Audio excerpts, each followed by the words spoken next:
Hello everyone, welcome to Math Magic. Today we are going to learn ratio and proportion. See, last lecture में हमने देखा था ratio, basics of ratio. Okay, now इस lecture में हम देखेंगे basics of proportions. Okay, last lecture में हमने क्या देखा था? रेशियो क्या होता है? कंपैरिजन ऑफ टू और मोर क्वांटिटी. लेकिन क्वांटिटीज कैसे होनी चाहिए? सेम काइंड की. ओके, सपोज यार दो क्वांटिटीज है सेम काइंड की, ए और बी, तो उसका रेशियो कैसे लिखेंगे हम? ए इज टू बी. ओके, और एक हमारे पास है ratio C/D. Okay, now proportion में क्या रहता है? हम इसे ऐसे लिख सकते हैं, सी ए बाय बी लिख सकते हैं और इसे सी बाय डी लिख सकते हैं, C/D को. ओके, हम फ्रैक्शन में भी लिख सकते हैं. यस, जब भी ये दोनों रेशियोज इक्वल रहेंगे तो हम क्या बोलेंगे? This two ratios are in proportions. क्या बोलेंगे? These two ratios are in proportions. Means what? When two ratios are equal, we say they are in proportion. समझ में आया? प्रोपोर्शन क्या होता है? जब दो रेशियोज इक्वल हो जाते हैं, दो रेशियोज इक्वल हो जाते हैं तब बोलते हैं दोनों रेशियोज क्या है? प्रोपोर्शन में. Means what? A B C D, ये जो चारों क्वांटिटीज है ये क्या है? प्रोपोर्शन में है. ओके, हम इसे ऐसे भी लिख सकते हैं, A is to B is equals to C is to D. Okay, समझ में आया? जैसे क्या C/D, हम यहाँ से भी बोल सकते हैं ये दोनों रेशियोज क्या है? इक्वल है. मीन्स दोनों रेशियोज क्या है? प्रपोर्शन में. जब दोनों रेशियोज प्रपोर्शन में होते हैं तब हमेशा ध्यान रखना A B C D ये जो चारों टर्म है जो है वो क्या होती है? प्रपोर्शन में होती है. Means what? सी, देखिए मैं आपको एक एग्जांपल देती हूँ. 2:3, 6:9, क्या ये चारों टर्म प्रपोर्शन में है? कैसे निकाल सकते हैं हम? हमें ये पता है ये 2:3, ये और सिंप्लीफाई हो सकता है? नहीं. बट 6:9 हम सिंप्लीफाई कर सकते हैं. कैसे? हम अगर पूरे रेशियो को डिवाइड बाय 3 किए, ये दोनों टर्म को अगर क्वांटिटीज को डिवाइड बाय 3 किए तो क्या मिल जाएगा? 2:3. अब 2:3 क्या हो गया? Equal. Means what? 2/3 is equals to 6/9. Means क्या? ये दोनों रेशियो क्या है? प्रोपोर्शन में. और जब भी ध्यान रखना अगर दोनों रेशियोज प्रोपोर्शन में है तो हम यहाँ क्या करते हैं?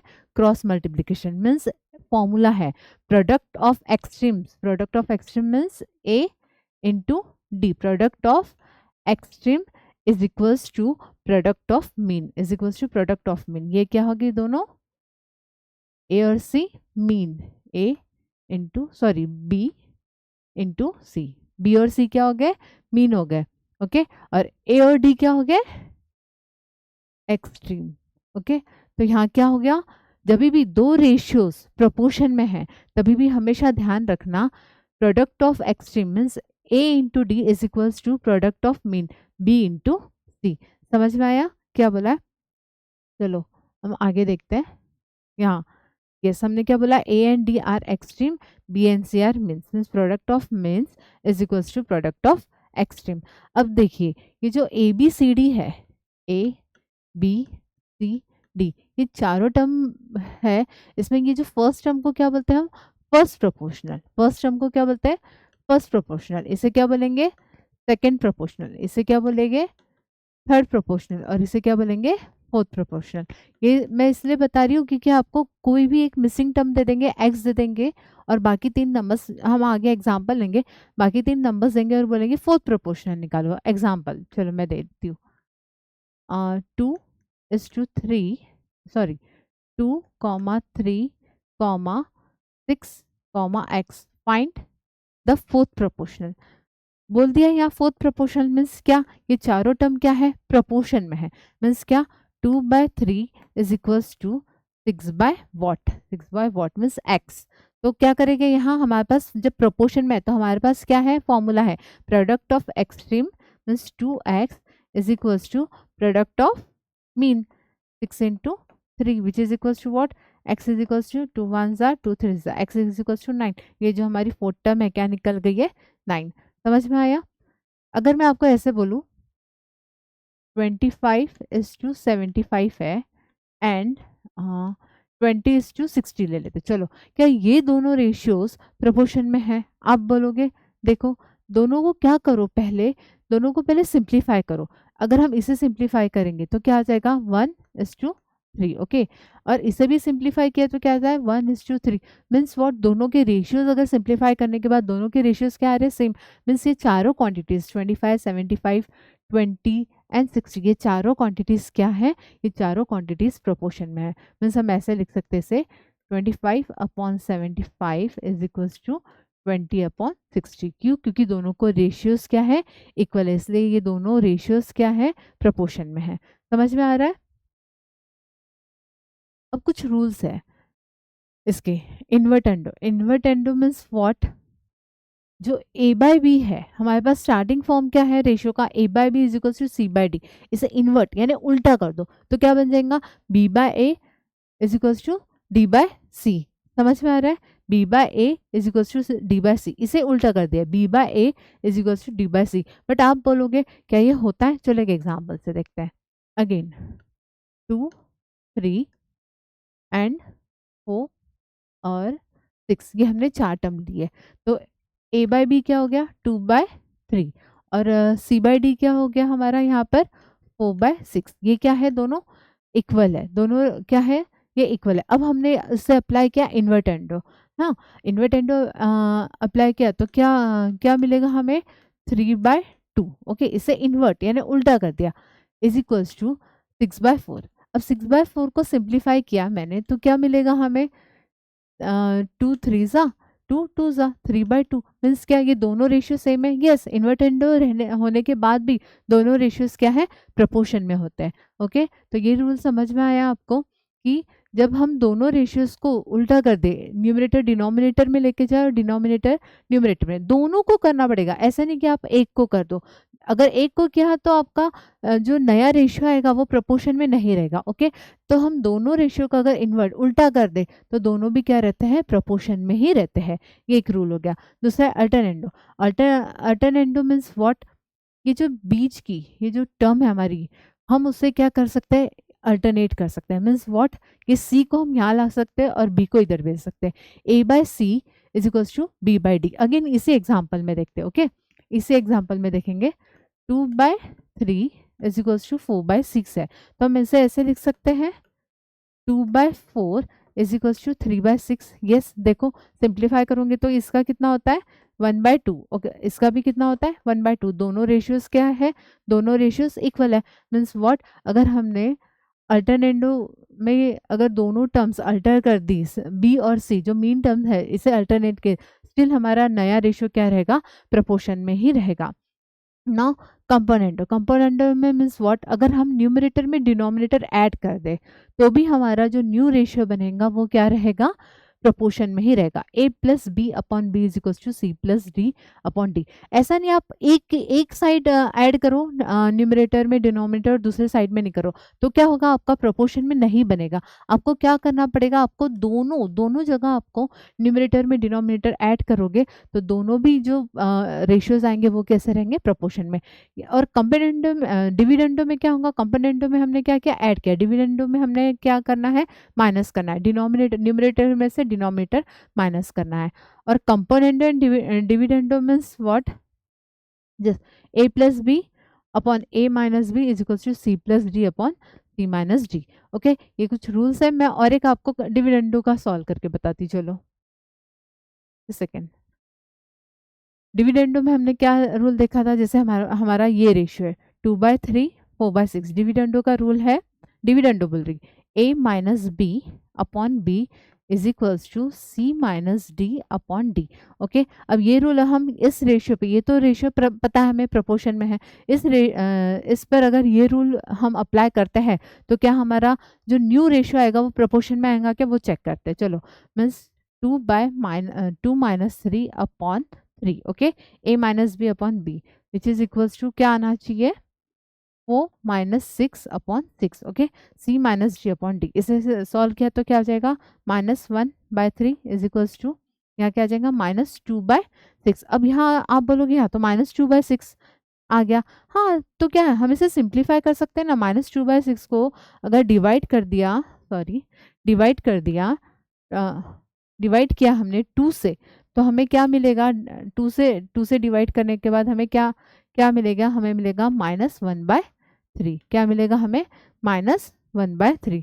समझ में आ रहा है? तो -1/3 is equals to -1/3 means yes, अगर हमने डिनोमिनेटर को माइनस किया न्यूमरेटर में दोनों साइड से, तो भी हमारा जो रेशियो है वो प्रोपोर्शन में ही रहेगा।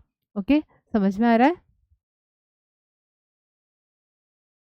Now continued proportion means what? जो मीन टर्म है हमारी, वो अगर इक्वल रही तो मीन्स व्हाट? अगर हम लोग कंसिडर करेंगे three terms. Okay, A, three quantities हम देखेंगे, ए बी एंड सी। अगर फर्स्ट टू टर्म का ratio means A by B is equals to second और थर्ड टर्म क्वांटिटीज के रेशियो से इक्वल होता है, means what? B by C से इक्वल होता है, तो ये दोनों क्या हो गया? यहाँ कंटिन्यू में है ना, इसीलिए इसे क्या बोला है? Continue proportion. तो इसे क्या बोलेंगे? Continue proportion means what? अगर हमने थ्री क्वांटिटीज दी है और first first two terms means first और सेकेंड टर्म का क्वांटिटीज का ratio is equals to second और थर्ड के क्वांटिटीज के रेशियो से इक्वल होता है, तो हम उसे क्या बोलते हैं? Continued proportion. ओके, हम इसे ऐसे भी लिख सकते हैं, B square is equals to A C. हम इसे ऐसे भी लिख सकते हैं, बी स्क्वायर मीन्स मीन का product is equals to extreme का प्रोडक्ट। मीन का प्रोडक्ट क्या हो जाएगा? B into B is what? B का square. B square is equals to A C. अब यहाँ मैं आपको बताऊं, इसे बोलते हैं, यहाँ सी को बोलेंगे third term, third proportional quantity. A क्या हो गई? First proportional quantity. और यहाँ बी को, ये तीन है ना, A B C continued proportion में, ये जो बी है ना उसे बोलते हैं मीन। इसे उसे क्या बोलते हैं? मीन। इसे क्या बोलते हैं? Mean proportional. क्या बोलते हैं इसे? मीन प्रोपोर्शनल बोलते हैं। तो what is mean proportional between 4 and 6? अगर हमें ऐसे क्वेश्चन आता है, what is mean proportional, mean निकालना है 4 एंड 6 के बीच में, मीन्स क्या हमारे पास फॉर्मूला क्या है? B square is equals to A into C. तो हम इसे ऐसे लिख सकते हैं, 4 इंटू 16 बी का स्क्वायर। हम इसे ऐसे कर सकते हैं, yes, which is equals to what? B square is equals to 64। B is equals to what? 8। 64 का स्क्वायर रूट कितना आता है? 8। समझ में आया? कंटिन्यू प्रोपोर्शन क्या होता है? Now next, if p is the third proportional to 8 and 20 means what? 8, 20 और हमारे पास थर्ड टर्म है p। अब हम यहाँ से p निकाल सकते हैं, हम आगे पढ़ेंगे, बट यहाँ से हम p निकाल सकते हैं। हमें समझ में आ गया कैसे हम कंटिन्यू प्रोपोर्शन का यहाँ यूज करेंगे। आगे भी देख लेते हैं। q is the fourth proportional to 3, 5, 24 और यहाँ हमारे पास फोर्थ क्वांटिटी क्या है? q। Then find the value of 2p plus q। तो अब हम यहाँ से क्या निकालें? यहाँ से कौन सा फॉर्मूला यूज करेंगे? यहाँ हम कंटिन्यूड प्रोपोर्शन, तीन टर्म्स है तो कंटिन्यू प्रोपोर्शन का हम यहाँ फॉर्मूला यूज करेंगे। वो क्या होता है? B square is equals to A C. तो यह बी स्क्वायर क्या है? 20 का square is equals to 8 into P. Okay, now 400 is equals to 8p। अब ये कितना हो जाएगा? 5 सा। ओके, तो p कितना हो गया? p मिल गया यहाँ हमें 50। ओके, p कितना मिल गया यहाँ हमें? 50। नाउ अब यहाँ यहाँ हम वो यूज करते हैं, कौन सा फॉर्मूला यूज कर सकते हैं? Product of extreme is equals to product of mean. इससे हम क्या निकाल सकते हैं? q means what? 3q is equals to 5 into 24। 3 1 ज़ा 3, 8 ज़ा 8, 5 ज़ा कितना होता है? 40। तो q कितना मिल गया हमें? यहाँ 40 मिल गया। समझ में आ रहा है? नाउ अब हमें क्या करना है? Find the value of 2p plus q। ये हमें फाइंड करना है। ओके, तो 2 इंटू p कितना है? 50 प्लस q कितना है? 40 means 100 plus 40 which is equal to what? 140। मिल गया आंसर। कितने आसानी से निकाला। हम कैसे निकाल पाए? आपको सिर्फ फॉर्मूला याद रखना है। अगर कंटिन्यूड प्रोपोर्शन है तो आप हमेशा याद रखिए B square is equals to A C. B किसको कंसीडर करना है? सेंटर वाली टर्म को। Okay, B square is equals to A C. और जब 4 टर्म है तो 4 टर्म में हमें क्या यूज करना है? Product of extreme is equals to product of mean. Okay, तो बहुत ही आसानी से ये प्रॉब्लम सॉल्व हो जाएगा आपका। Now next, direct proportion. अब डायरेक्ट प्रोपोर्शन क्या होता है? देखिए, मैं एक एग्जांपल लेंगे।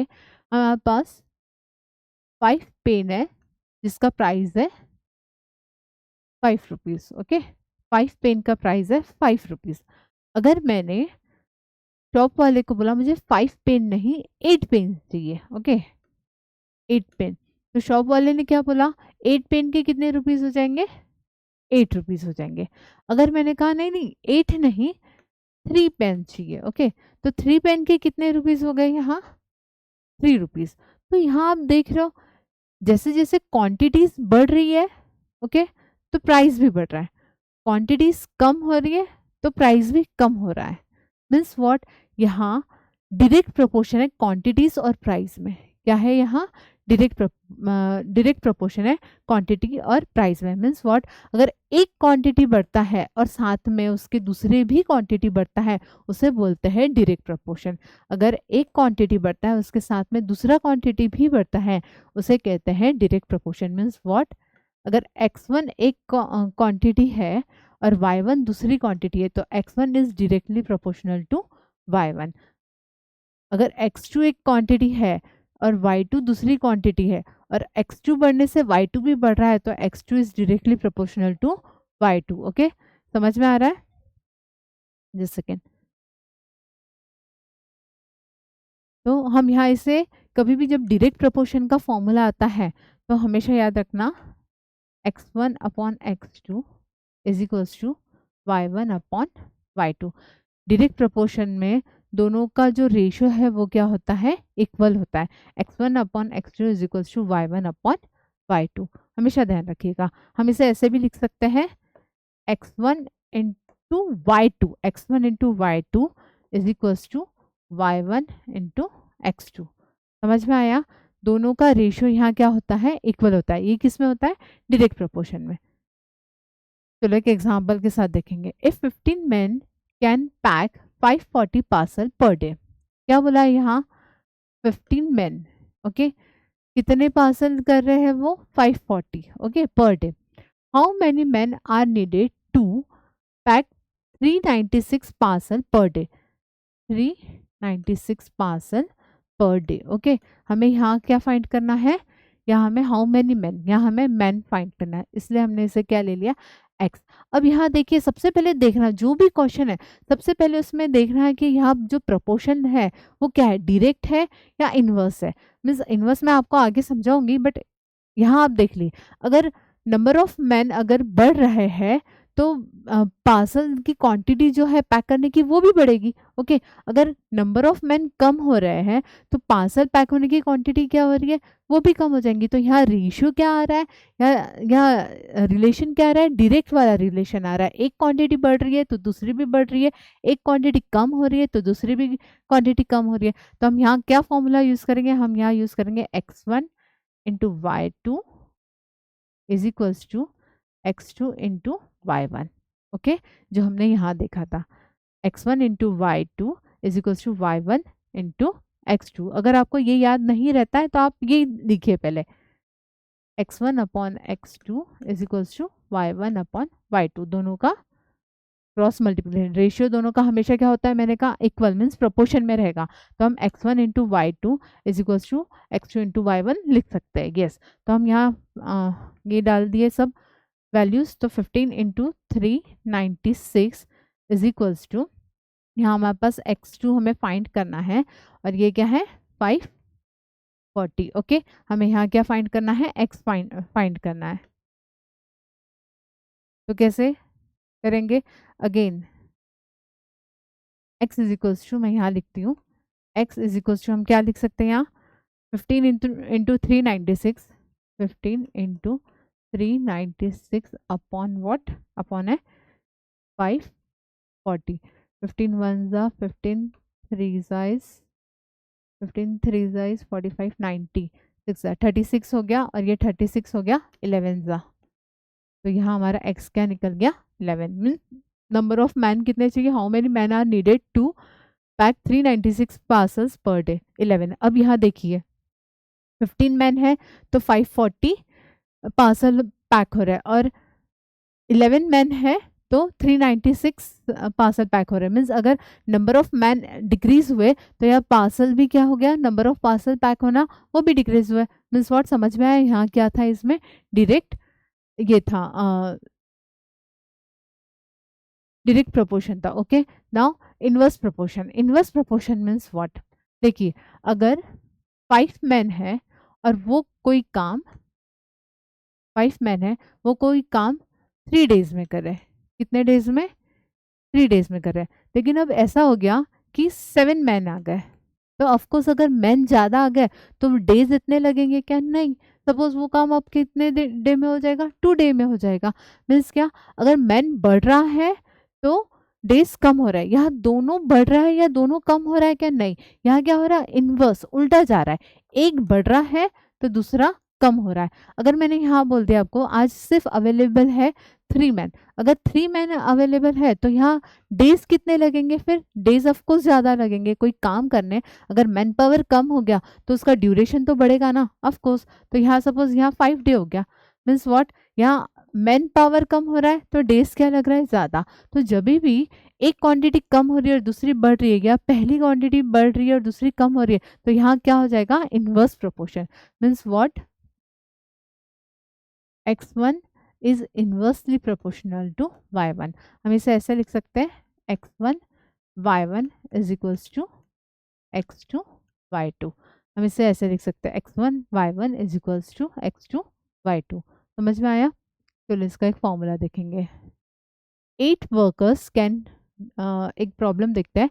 8 workers can load 4320 bricks on to a truck in 1 hour. Okay, एक आवर में। ओके, कितने? 8 वर्कर्स है।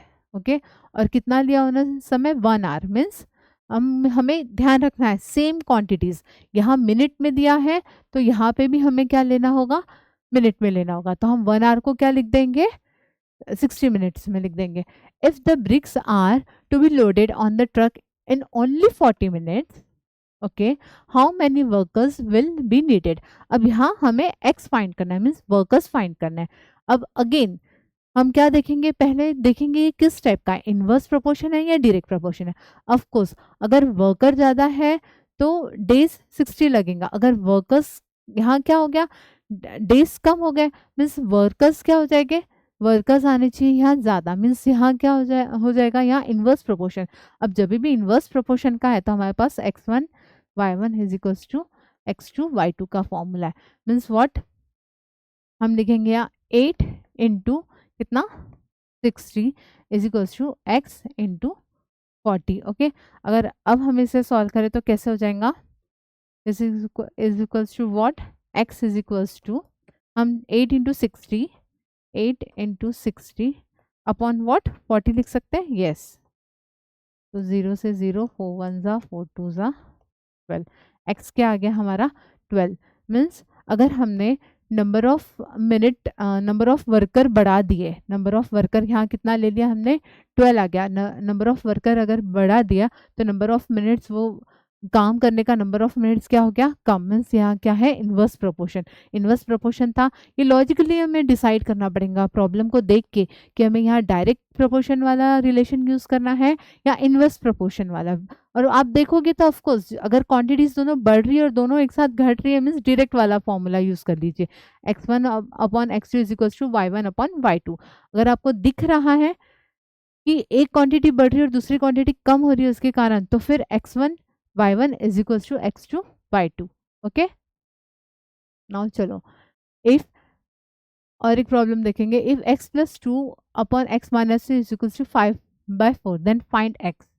अब देखो हमने एक फॉर्मूला देखा था यहाँ, a/b is equals to c/d है। ओके, दो ये है रेशियो जो प्रोपोर्शन में है, तो हम इसे ऐसे लिख सकते हैं a plus B upon a minus B is equals to c plus D upon c minus D. क्या है ये? कंपोनेंडो एंड डिविडेंडो का फॉर्मूला। याद आया? पिछले स्लाइड पे देखा था। हमें बस इसी फॉर्मूला का यूज़ करना है यहाँ, सो दैट हम हमारा x बहुत ही आसानी से फाइंड करेंगे। देखिए कैसे, x plus 2, okay, upon x minus 2 is equals to क्या है? 5/4 है। तो अब हम यहाँ क्या करेंगे? इस पे ये वाला फॉर्मूला यूज़ करेंगे। तो क्या आ जाएगा? x plus 2 plus x minus 2 upon, okay, और यहाँ यहाँ आ जाएगा x plus 2 minus x minus two, okay, a plus B upon a minus B, और यहाँ क्या आ जाएगा c plus D, means 5 plus 4 upon c minus D, 5 minus 4, okay.